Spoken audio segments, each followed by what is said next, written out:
ভাবতেন। একদিন উনি খুবই মানে হেরা গুহায় বসে খুবই চিন্তিত ছিলেন। তো সেই দিন সেখানে জিবরাইল আলাইহিসসালাম প্রথম ওহী নিয়ে আসেন।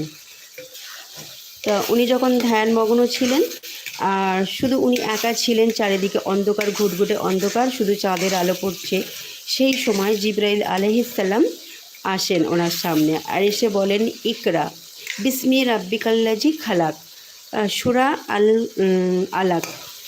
প্রথম সূরা আল আলাক ওই হেরা গুহাতেই অবতীর্ণ হয়। তো এ থেকেই শুরু হয় নবুয়তের যুগ।